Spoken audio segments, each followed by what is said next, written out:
Bismillahirrahmanirrahim. Alhamdulillah wassalatu wassalamu ala Rasulillah wa ala alihi wa sahbihi wa man walah, amma ba'd. Kita lanjutkan bacaan terhadap kitab Syarah Mandhumah Ushul Fiqh wa Qawaidih karya Asy-Syaikh Muhammad bin Shalih Al-Utsaimin rahimatullah alaih. Sekarang kita berada pada halaman yang ke-274. 274. Baca barakallahu fikum. Qala al-muallifu aslamahullah, seputar apa kemarin? Seputar kalau kita diamanai suatu barang, yang barang tersebut menyimpannya seharusnya pada tempatnya, tapi kita nyimpannya sembarangan. Nanti kalau hilang kita tanggung jawab. Paham ya? Tapi kalau kita sudah nyimpan di tempatnya, di tempat yang memang untuk menyimpan barang tersebut, tapi dibobol oleh maling, diambil oleh maling, kita nggak tanggung jawab. Paham? Contohnya antum dititipin emas atau perak. Mas, ana titip emas ini, Mas. Titip perak juga ya. Tolong dijagakan, ana mau safar ke luar Jawa misalkan. Kata dia, siap katanya. Sama dia nyimpannya di kandang ayam. Nyimpan emas di kandang ayam, di kandang kambing. Padahal kandang kambing, kandang ayam tempat nyimpan emas bukan? Bukan. Ternyata dibobol maling kandang ayamnya sama kandang kambingnya. Diambil emasnya, tanggung jawab enggak? Tanggung jawab. Paham belum?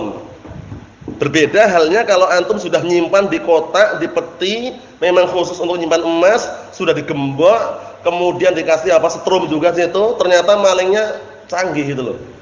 Paham ya? Dibobol maling, diambil semua hartanya, emasnya diambil juga. Berarti enggak tanggung jawab. Karena apa? Karena sudah berupaya semaksimal mungkin. Mohon insyaallah ya. Jadi harus difahami baik-baik barakallahu fikum. Naam. Kita lihat di sini contohnya biar tambah jelas. Rajulun a'taka darahim, ada orang memberikan kepadamu dirham ala annaha wadiyah, tapi dirham itu sekedar wadiyah, apa dia? Titipan. Nitip gitu loh. Tahu nitip kan? Kalau nitip berarti milik bukan? Bukan kan? Nitip. Ana nitip nih beberapa dirham nitip ke antum misalkan. Ayo. Fadhahabta ila hadiratil ghanam. Kamu kemudian pergi ke kandang kambing. Dititipin dirham malah pergi ke kandang kambing. Fa'alqaita darahim fi makanil ghanam. Kemudian kamu letakkan dirham titipan tadi itu di kandang kambing. Paham belum? Nah, dititipin dirham malah apa? Dirhamnya ngeletakkannya di kandang kambing. Kita lihat. Wa ja'a sariqu fasaraqaha. Kemudian datanglah pencuri. Pencurinya mencuri dirham tadi itu yang diletakkan di kandang kambing. Kita lihat. Fa innaka tutman. Berarti kamu dimintai tanggung jawab. Paham ya? Kamu dimintai tanggung jawab karena nyimpannya sembarangan itu loh. Dititipin emas, dititipin perak, dititipin uang, nyimpannya kandang kambing. Sembarangan berarti kan seharusnya disimpan di tempat yang aman. Kita lihat. Li'anna hadza laysa bihirzin. Dikarenakan kandang kambing ini bukan tempat untuk menyimpan harta. Lakin law wada'taha fi sunduk. Tapi kalau kamu sudah meletakkan di kotak atau peti atau berangkas gitu ya, sudah diamankan situ, wa aghlaqta 'alaiha, kemudian kamu sudah menggemboknya dan menguncinya, summa ja'a sariqu, kemudian datang pencuri, wa kasara sunduk wa akhadha, kemudian datang pencuri, petinya atau kotaknya dihancurkan oleh pencuri, wa akhadha, dan pencurinya mengambilnya. Paham belum? Kalau ini kan sudah tepat ini. Sudah disimpan di kotak, di peti, digembok, pencurinya datang. Ternyata pencuri dah ahli dah kelas kakap ini ya, pencurinya ini dah berkali-kali nyuri, masuk penjara keluar masuk penjara udah biasa dia. Paham ya? Jadi tahu trik-triknya bagaimana cara membuka itu, tahu itu loh. Paham ya? Dibobol oleh maling pencuri tadi itu. Apa yang terjadi? Fala dhamana 'alaik li anna hadza hirzun fil 'adah. Kamu tidak perlu tanggung jawab. Kenapa? Dikarenakan peti atau kotak ini secara tradisinya memang untuk menyimpan harta. Faham maksudnya? Nyimpannya antum sudah tidak sia-sia, sudah di tempat yang aman, digembok, dikunci, tapi tetap pencurinya bisa membobol dan mengambilnya. Nah, barakallahu fikum. Seperti itu. Kita lihat sini. Faham soalnya ya? Ini mudah sekali ya. Jadi cara memahaminya mudah sekali. Berikutnya contoh yang lain. Kadzalika safar. Nah, barakallahu fikum, seperti itu pula safar. Safar ini para ulama berbeda pendapat mengenai jarak safar itu sampai berapa. Jaraknya sampai berapa dikatakan safar. Ingat-ingat ya. Kemarin kaidah yang paling penting kemarin apa? Kalau datang syariat untuk kita kembali kepada syariat, berarti kembali ke syariat. Yang pertama, yang kedua, Kalau syariat mengatakan kembali ke tradisi, berarti kembali ke tradisi. Tradisi itu maksudnya kebiasaan masyarakat setempat. Paham ya? Kemudian kalau syariat tidak mengembalikan kepada syariat pula, tidak pula kepada tradisi, kembali ke hukum asal uruf, tradisi. Paham maksudnya? Paham insyaallah ya? Nah, cara apa kemarin contohnya? Cara menggaji orang. Gaji itu dalam Al-Qur'an dan Sunnah disebutkan gajinya sekian-sekian juta, itu ada enggak? Enggak ada, cuman yang ada apa? Kalau orang barakallahu fikum membikin orang kerja di rumahnya menjadi karyawan, dia harus menggaji. Gajinya berapa? Nilainya berapa? Itu kan enggak ditetapkan. Enggak ditetapkan dengan dalil itu loh. Kita katakan apa? Kembali ke uruf tradisinya, kebiasaannya masyarakat berapa gitu loh. Paham ya? Nah, kita lihat. Kata beliau, wa kadzalika safar, seperti itu pula safar. Ja'a mutlaqan fil Qur'an was sunnah wa lam yuhaddid, masyaallah. Datang dalam Al-Qur'an sunnah secara mutlak, tidak dibatasi. Sekian-sekian baru dikatakan safar. Qala Allah Ta'ala berfirman, "Wa idza darabtum fil ardi falaysa 'alaikum junahun an taksuru minas shalah." Apabila kalian safar di muka bumi, darabtum bukan memukul ya, tapi safartum artinya. Paham ya? Nah, apabila kalian safar di muka bumi ini, falaysa 'alaikum junahun, maka tidak ada dosa bagi kalian untuk mengqasar salatnya, meringkas salatnya. Paham ya? Nah, yang boleh diqasar yang rubaiyah. Asar, isya, zuhur itu boleh diqasar. Adapun yang sulasiyah yang 3 ya tetap 3, yang 2 tetap 2. Naam. Dan lihat sini. Walam nam, kata beliau, fa utliqa ad-darb walam yuhaddidhu la bizaman wala bimasafah. Penting ini. Di sini diitlakkan safar, darb itu safar ya, tanpa membatasi. Nah, syariat tanpa membatasinya dengan zaman, waktu, wala masafah wala jarak. Akhirnya orang bertanya-tanya, kapan ya dikatakan safar itu? Waktunya sampai kapan ya? Kemudian jaraknya berapa ya? Ini bertanya-tanya. Karena enggak ditentukan tadi itu ya. Fayurja' fihi ilal 'urf. Kalau seperti ini kembali ke 'urf, kembali ke tradisi atau kebiasaan masyarakat setempat. Paham maksudnya ya? Contohnya antum dari Jogja ke Makassar atau Jogja ke Medan, Jogja ke Batam, kurang lebihnya kalau naik pesawat itu 1 jam lebih sedikit lah. Paham ya? 1 jam lebih sedikit. Padahal kalau 1 jam itu biasanya kalau naik motor enggak dihitung safar. Ya enggak, tapi orang kan mengatakan mau ke mana? Mau ke safar. Safar ke mana? Ke Makassar. Memang safar itu walaupun 1 jam jarak. Walaupun ditempuh dengan waktu 1 jam. Paham? Jadi kembali ke uruf. Kalau dari sini ke Prambanan kurang lebihnya setengah jam. Itu enggak ada orang safar. Mau ke mana, Pak? Safar. Safar mana? Safar ke Prambanan enggak ada. Paham ya? Mau safar ke mana? Malioboro enggak ada. Paham ya? Mau ke mana, Pak? Mau safar ke mana? Stadion katanya. Stadion Maguwarjo itu. Kita katakan enggak safar. Paham ya? Jadi safar itu dikembalikan ke tradisi atau urf untuk masalah jaraknya itu ya. Orang mengatakan safar atau bukan? Naam, berarti safar. Seperti itu. Kita lihat sini. Kata beliau, "Wa ma warada an ba'd salaf", adapun yang datang dari sebagian para salaf, min annahu, bahwasannya min makani kada wa kada safaru qasrin. Sebagian salaf mengatakan dari tempat ini ke tempat ini maka dikatakan safar yang boleh diqasar, boleh diringkas salatnya. Yakni wa madunahu falaysa safara qasrin. Adapun selain itu tidak dikatakan safar yang dibolehkan apa? Untuk meringkas salatnya. Ini sebagian salaf ada yang membatasi dengan suatu batasan. Kita lihat, fa inna ma huwa min babil misal. Maka sesungguhnya pembatasan tersebut dalam bentuk misal, hanya menyebutkan contoh saja, min babil misal. Lima kana safaran fi 'urfihim, memberikan contoh bahwasanya itu merupakan safar menurut tradisi atau kebiasaan mereka. Walihada lam yuhaddid an-nabiy sallallahu alaihi wasallam zamanan wala masafatan. Oleh karena ini Rasulullah sallallahu alaihi wasallam tidak apa?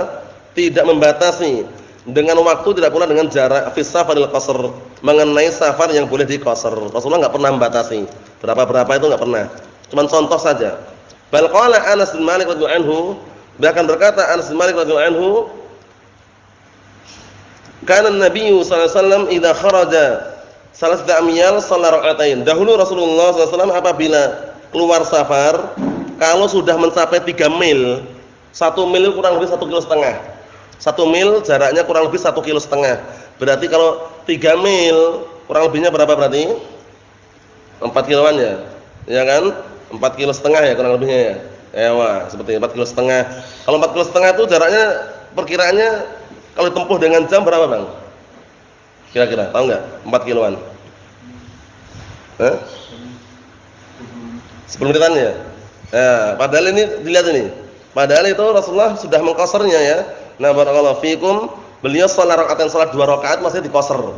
Nah, jadi sebenarnya batasan-batasan itu sebenarnya untuk batasan sekian-sekian kilo itu malah justru enggak ada dalilnya itu loh. Paham ya? Tapi kembali ke uruf, orang mengatakan safar atau bukan itu loh.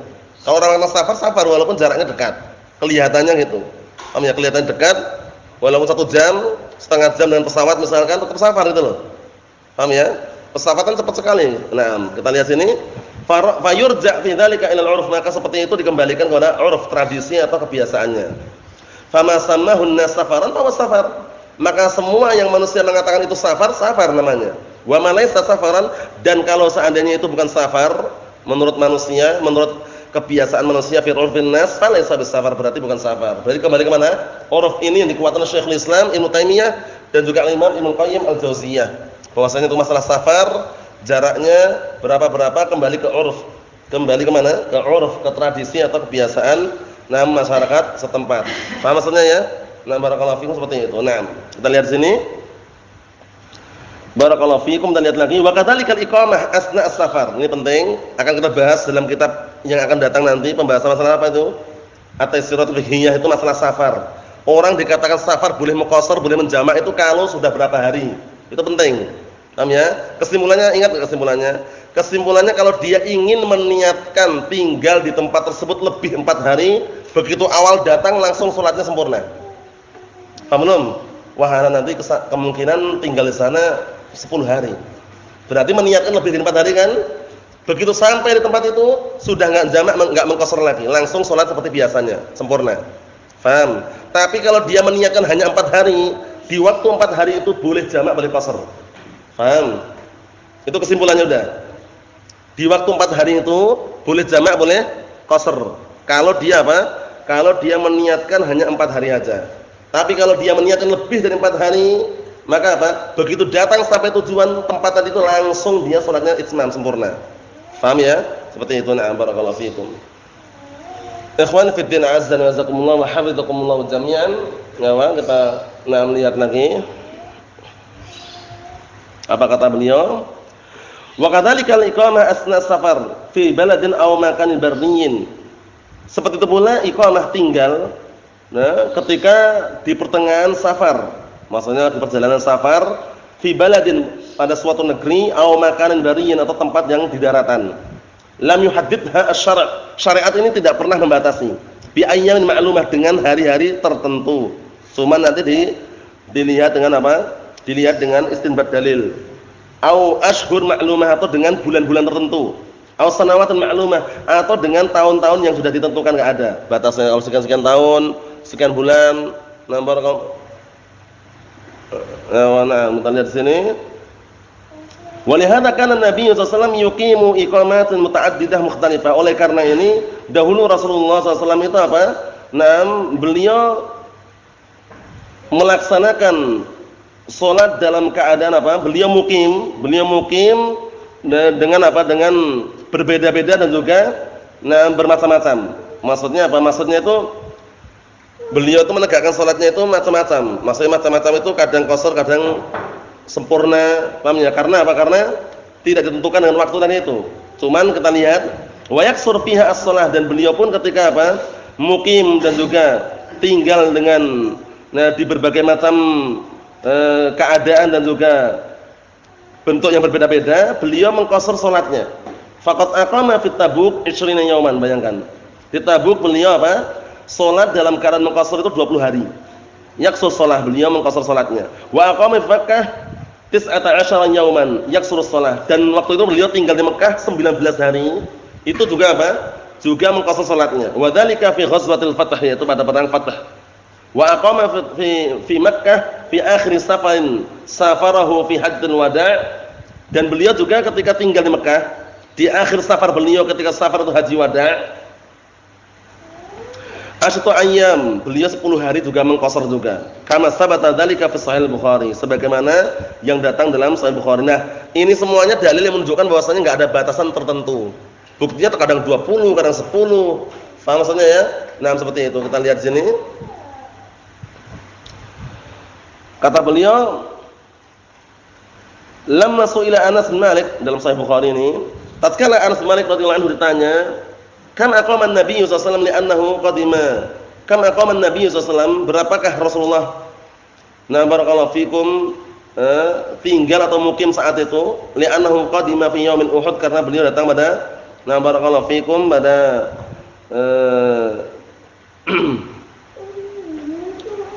Yaumul Ahad ya. Yaumul Ahad ini ya kelihatannya ya.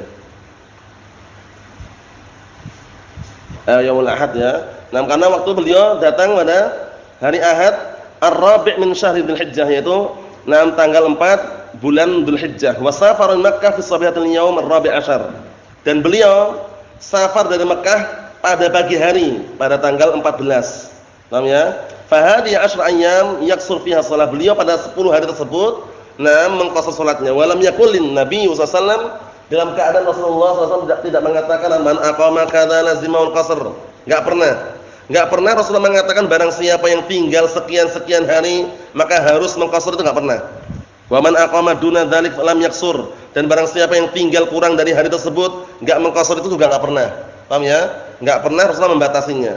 Fadalla dzalika ala annahu madamal insan lam ya'ud ila baladihi fa huwa musafir. Ini menunjukkan bahwa seseorang selama belum kembali ke negerinya, belum kembali ke kampungnya, maka dia dikatakan musafir. Cuman kemarin kita lewati, yang paling bagus rinciannya, wallah alam, ana lebih senang juga dan bagus itu rinciannya Syekh Nizam. Rincian sangat bagus. Kalau dia meniatkan mau mukim lebih dari 4 hari, paham ya? Maka mulai awal datang ke tempat tersebut langsung salatnya sempurna. Kalau dia meniatkan hanya 4 hari saja, nah, hari pertama, kedua, ketiga, keempat sampai itu silakan qasar, silakan jamak. Paham ya? Itu lebih bagus ya. Nanti insyaallah kita baca nanti ya. Na'am, barakallahu fikum. Kita lihat lagi. Wa min dzalika aidan al-khuffan. Di antaranya juga contoh yang lain khuffan. Khuff itu adalah semacam kaos kaki terbuat dari kulit.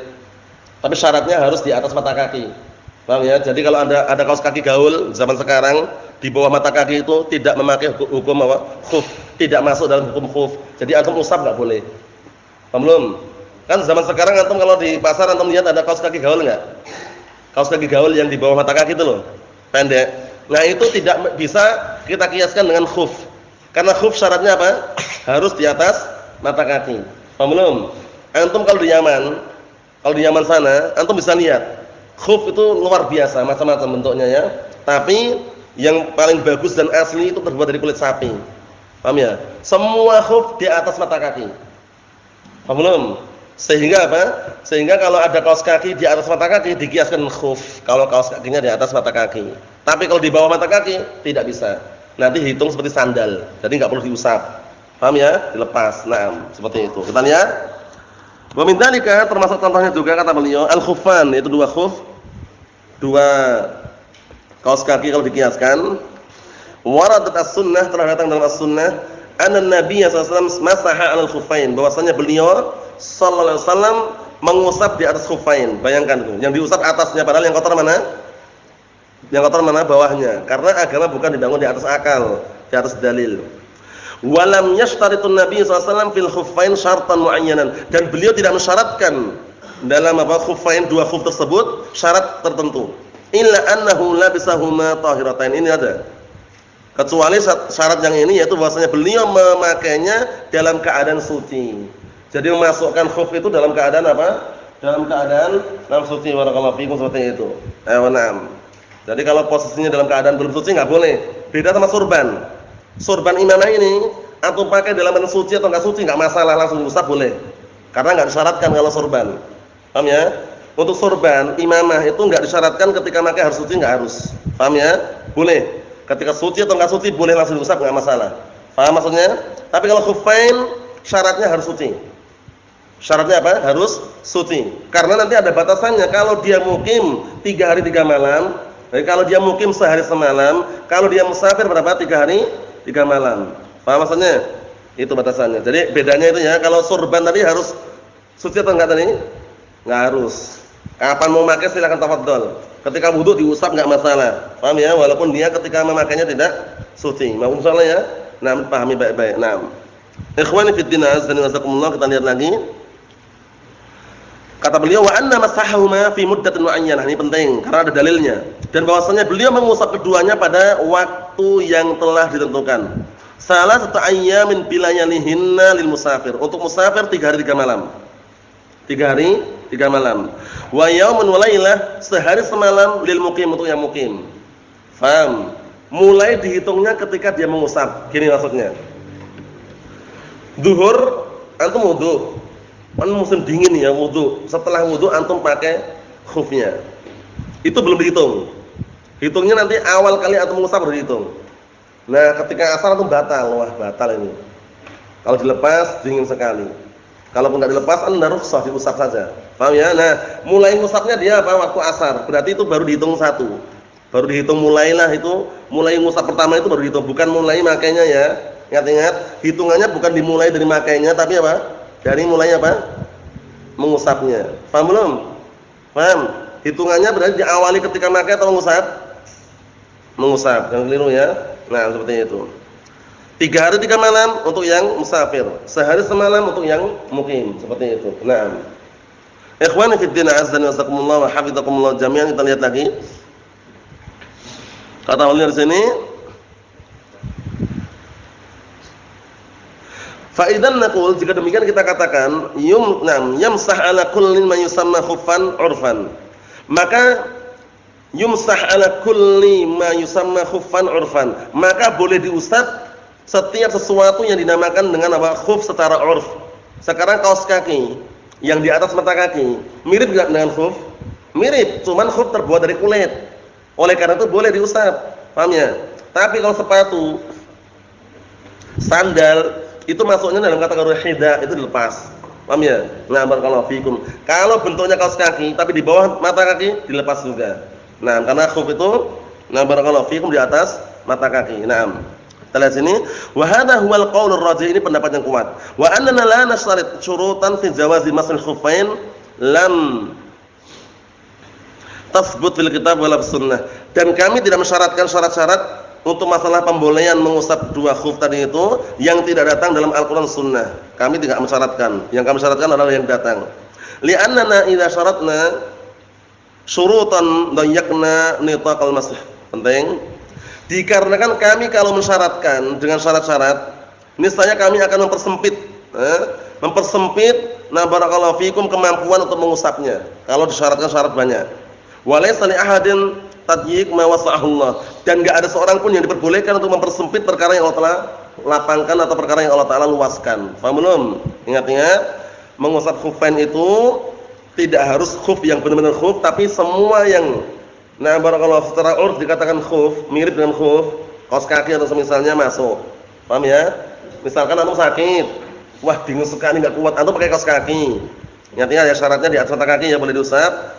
Kemudian caranya persis ketika antum apa menggunakan khuf, enggak masalah, boleh. Karena apa? Secara urf, nah barakallahu fikum, fungsinya kan sama. Fungsinya khuf apa fungsinya? Melindungi rasa dingin, biar enggak dingin. Paham ya? Kaos kaki juga sama itu loh. Nah, barakallahu fikum. Kalau di Yaman sana kalau pas musim panas atau musim dingin antum enggak pakai kaos kaki, bagian apa namanya ini tumit pada retak-retak semuanya. Karena di Yaman sana itu kalau dingin sekali, panas sekali. Paham ya? Kalau panas sekali, kalau dingin sekali. Butuh yang namanya apa namanya vaselin, atau vaselin ya. Vaselin atau semisalnya untuk pelicin biar apa? Biar tidak pada sobek. Bibir-bibir ini kalau musim dingin itu biasanya tergantung orangnya perawatan atau enggak ya. Kalau enggak dirawat, sobek ini. Sobek keluar darah ini, ada darah sini, ada darah sini. Itu kalau di Yaman ya, karena itu posisinya sana itu kalau panas sekali, kalau dingin sekali. Nah, Indonesia ini termasuk obat cuaca yang paling disukai orang Arab diantaranya. Karena apa? Mu'tadil. Mu'tadil itu pertengahan. Kalau dingin nggak dingin banget, kalau panas nggak panas sekali. Paham ya? Kalau di Yaman sana, masya Allah, kalau panas luar biasa itu ya. Nah, barakallahu fikum, seperti itu. Ikhwani fid din, azza wa jazakumullah wa hafizakumullah jami'an. Naam. Kata beliau, wa min amsinati ma uhila fihi 'alal 'urf, termasuk contoh-contoh yang apa? Yang diarahkan untuk kembali ke uruf, an-nafaqah, mengenai nafkah. Mengenai nafkah itu kan diperintahkan untuk memberikan nafkah secara ma'ruf. Nah, ma'ruf ini menurut siapa? Ukurannya ma'ruf itu berapa? Kembali ke uruf. Belum, kembali ke uruf. Urufnya kalau istri, nah sepekan dikasih 350.000 itu normal. Sepekan untuk 350.000 untuk sepekan normal. Tapi dia apa? Ana udah ngasih nafkah kok. Ngasih Aisyah berapa? Sepekan tak kasih 50.000. Berarti tidak ma'ruf. Karena secara urf tidak dikatakan ma'ruf. Mahfum soal ini? Mahfum? Ayo na'am barakallahu fikum, ayo na'am. Kita lihat sini. Yaqulu Allah Ta'ala berfirman, "Liyunfiq dzu sa'atin min sa'atih." Hendaknya orang yang punya keluasan harta itu menginfakkan dari sebagian keluasan harta tersebut. Wa man qudira 'alaihi rizquhu, dan barang siapa yang sudah ditetapkan rezekinya, falyunfiq mimma atahullah. Maka hendaknya dia menginfakkan dari sebagian yang Allah telah berikan kepadanya. Wa utliqal infaq. Di sini lafaz infak diitlaqkan, enggak sebutkan berapa batasannya. Fayurja' fi dzalika lil 'urf. Maka dikembalikan ke 'urf kalau seperti itu. Dikembalikan ke mana? Dikembalikan ke 'urf, dikembalikan ke kebiasaan setempat atau tradisinya bagaimana. Kita lihat sini. Fama ta'arafa 'alaihi an-nas min nafaqatil ghani wajaba 'ala az-zawj al-ghani. Wa ma ta'arafu 'alaihi min nafaqatil faqir wajaba 'alaihi. Artinya apa? Yang dikenal, maka semua yang dikenal oleh manusia berupa apa? Nafkah orang kaya, menafkahi orang kaya, wajib dia apa? Wajib atas suami yang kaya. Paham belum? Jadi kalau suaminya kaya, istrinya nuntut harta sesuai dengan kadar kekayaannya itu, maksudnya dalam artian pemberiannya itu wajar. Tapi kalau suaminya miskin, kerjaannya enggak tentu, paham ya? Setiap hari jualan pun enggak laku misalkan, lah istri kok nuntut minta sepekan 5 juta, enggak bisa. Kenapa? Karena suaminya kan posisi pas-pasan. Paham ya? Jadi kembali ke urf itu bagaimana ketika orang menyikapinya. Paham ya? Nah, bagaimana biasanya? Kita lihat. Kadzalikal mu'asyarah, seperti itu pula al-mu'asyarah. Mu'asyarah itu maksudnya kekeluargaan. Nah, mempergauli istri dalam berkeluarga bagaimana? Qala ta'ala berfirman, "Wa 'ashiruhunna bil ma'ruf wa lam yuhaddid syai'an mu'ayyanan bal ja'ala dzalika 'alal 'urf." Di sini Allah Ta'ala tidak menentukan dengan ketentuan batasan tertentu, tidak. Tapi Allah Ta'ala menjadikan apa? Agar kembali kepada 'urf bil ma'ruf. Urufnya bagaimana gitu ya? Urufnya bagaimana? Sekarang gini, kalau orang habis menikah langsung ditinggal pergi 2 tahun langsung, itu berarti tidak sesuai dengan uruf. Paham ya? Karena apa? Urufnya biasanya ya berumah tangga, kerja pun dekat, paham ya? Seperti itu. Mahfum soalnya ya? Nah, kita lihat lagi dikit lagi. Hadhihi qa'idatun nafi'atun. Ini adalah kaidah yang bermanfaat. Ini adalah kaidah yang bermanfaat. Na barakallahu fikum. Tanfa' fi abwabin katsira fil fiqh. Sangat bermanfaat sekali. Nah, pada bab-bab yang sangat banyak di dalam masalah ilmu apa? Ilmu fikih. Nah, anna kullu syai'in ata bin nassi fin nassi, bahwasanya segala sesuatu yang datang fin nassi, yaitu datang penentuannya, ketetapannya dan dalil min kitabillah wa sunnatir rasul sallallahu alaihi wasallam, dari Al-Qur'an dan juga dari sunnah Rasulullah sallallahu alaihi wasallam, wa lam yuhaddid, tapi tidak menentukan, fa innahu yurja' fihi ilal 'urf, maka dikembalikan ke mana? Ke uruf. Sudah kita lewati contohnya banyak sekali, antum harus paham contohnya. Kalau saya ngasih contoh harus tahu. Paham ya? Contohnya masalah gaji tadi itu. Antum kalau menjadikan orang karyawan wajib gaji atau enggak? Wajib gaji. Gajinya berapa? Ketentuannya berapa? Kembali ke uruf. Kembali ke tradisi, kebiasaannya berapa. Paham ya? Karena enggak ditentukan dalam Al-Qur'an dan Sunnah kan itu. Sekian-sekian persen enggak ada kan? Nah, cuman kembali ke uruf. Nah, tanah modal itu juga kembali ke uruf. Antum misalkan taruhlah punya modalnya tapi enggak punya keahlian dalam pekerjaan tersebut. Antum ngajak orang apa? Kerjasama. Antum mau enggak tak modalin? Siap, jualan apa? Jualan cilok. Anak tak modalin mulai dari kompornya, mulai dari gerobaknya, mulai dari semua peralatan anak yang biaya semuanya. Pokoknya anak modal, keluar modal sekian-sekian juta. Siap mengerjakan? Siap. Kesepakatannya rugi-rugi bersama, untung-untung bersama. Itu kalau tanah modal seperti itu. Rugi dirasakan bersama, untung juga bersama. Enggak boleh dia memastikan pokoknya per bulan ana harus 50%. Paham ya? Enggak boleh. Kenapa enggak boleh? Karena nanti kalau enggak laku bagaimana? Kasihan orang yang jalankan tadi. Tapi apa? Dengan kesepakatan kalau seandainya barakallahu fikum, karena antum udah yang jalankan, capek juga, antum 60%, ana 40%. Itu pun kalau seandainya ada. Paham ya? Biasanya orang yang jalankan itu lebih banyak. Kenapa? Kadang seperti itu karena dia yang jalankan, yang semua proses kita terima gajinya aja. Paham ya? Itu boleh juga seperti itu. Paham ya? Yang dilarang itu menentukan tapi dipastikan itu loh. Pokoknya ana enggak mau tahu laku enggak laku, pokoknya ana maunya per bulan 10% misalkan. Boleh enggak gitu? Enggak boleh. Karena orang tanam modal itu enggak sembarangan. Kalau rugi kasihan orang yang jalankan. Iya enggak?